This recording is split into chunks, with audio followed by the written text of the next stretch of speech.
जय हो मेरे नीम करोली बाबा महाराज। आपके श्री चरणों में मेरा प्रणाम। श्री माँ के चरणों में मेरा प्रणाम। आप सबको मेरा प्रणाम। ये जो मैं विवरण बताने जा रहा हूँ, ये मेरा नहीं, ये एक बाबा जी के बहुत बड़े भक्त हुए हैं जिन पे बाबा जी की बहुत कृपा रही है, जिनको हम राजी दाजी भी बुलाते हैं। उन्होंने किताबें भी लिखी हैं इनकी। उनका पूरा नाम है रवि प्रकाश पांडे, जिनको राजी दाजी कहते हैं। वो बताते हैं कि जब उनको लखनऊ में मई 1944 की बात है, जब उन्हें पहली बार बाबा जी के ना दर्शन हुए।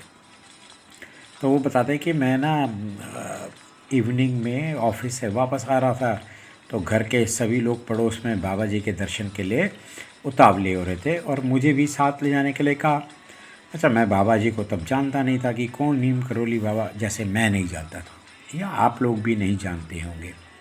अच्छा, मतलब वो कहते हैं कि साधु महात्मा की वेश में मैं मन ही मन सबको नमन किया करता था, पर फिर भी आशंका रहती थी कि क्या है, और इस कारण ना उनसे दूर ही रहता था। तो चलो जी, पड़ोस के घर ना सारे उनके दर्शन के लिए गए और जाकर उनको नमन किया। सब लोगों ने उनके दर्शन किए, मुझे बोला, पर मैंने तो जैसे आपको बताया कि उन्होंने स्वीकार नहीं किया। पर जब सब चले गए ना घर के, तो राजी दादी बोलते हैं कि मुझे ना मन ही मन इस बात की ना गिलानी रही कि मैं क्यों नहीं जा पाया। होता है ना एक कि यार मैं जा भी नहीं पाया और सब लोग जा भी रहे थे।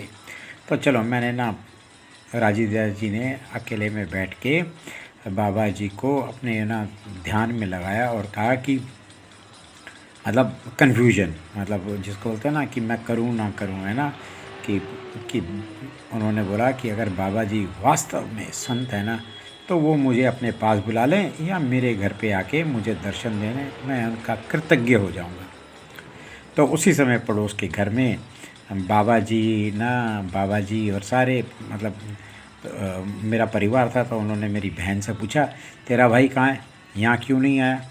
तो मेरी बहन ने बोला कि वो ऑफिस से अभी लेटे हैं, लौटे हैं और घर पे ही हैं। तो बाबा ने कहा जाओ उसको बुला ले। तो बाबा जी की आदेश पे मेरी बहन मेरे घर पे मतलब घर पे आई और उन्होंने बाबा जी को बात बताई और मुझे कहा चलो चले। और मैं तो बड़ा चकित हो गया। तो मैं तुरंत वहाँ गया और विनम्र भाव से मैं ना उनके चरणों में नतमस्तक हुआ। तो पर बाबा जी ने ना उनसे ना आँख ही फेर ली, राजी से आँख ही फेर ली और वो मुझसे कुछ नहीं बोले। और तुरंत उठ के ना पड़ोसी श्री गार्गी दत्त मिश्रा के घर पे उनके घर चल दिए। अच्छा, साथ में सब लोग पीछे पीछे चले गए, तो मैं अकेला घर पे आ गया। मुझे ना उस दर्शन से ना कुछ ना मतलब राजी दाजी को संतोष नहीं हुआ और वो मन की शांति के लिए उन्होंने पूर्ण उनका ध्यान किया बाबा जी को और बोला कि बाबा जी घर पे आके ना मेरे को आशीर्वाद दो, मैं तब मान लूँगा। मतलब वही ना कि मतलब ये ना हेजिटेशन और ये सब कुछ कन्फ्यूजन।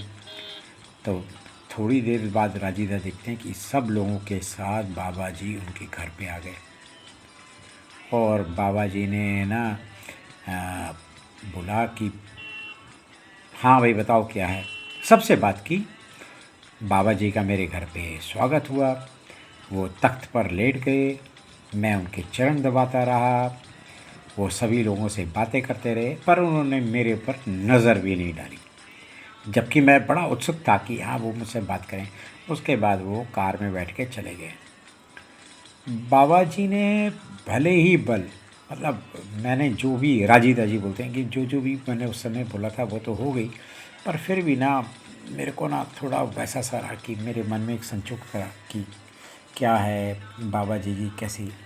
तो इस घटना के 8 वर्ष के बाद टैगोर टाउन इलाहाबाद में मुझे उनके पूर्ण दर्शन हुए, दोबारा दर्शन हुए, है ना। इस बार बाबा ने मेरा हाथ पकड़ा और मुझे बाहर ले गए और एकांत में गुनगुनाने लगे, राम ही केवल प्रेम प्यारा। वास्तव में बाबा तर्क से नहीं, प्रेम से ही पाए जा सकते हैं। बाबा जी से जो प्रेम करेगा बाबा जी तो मिलेंगे ही उसको। मेरी आंखें नम हो जाती हैं ये बात बताते हुए। तो बाबा का हाथ पकड़ना बहुत विशेष महत्व रखता है, और बाबा जी जिसका हाथ पकड़ लेते हैं उसको अपना लेते हैं।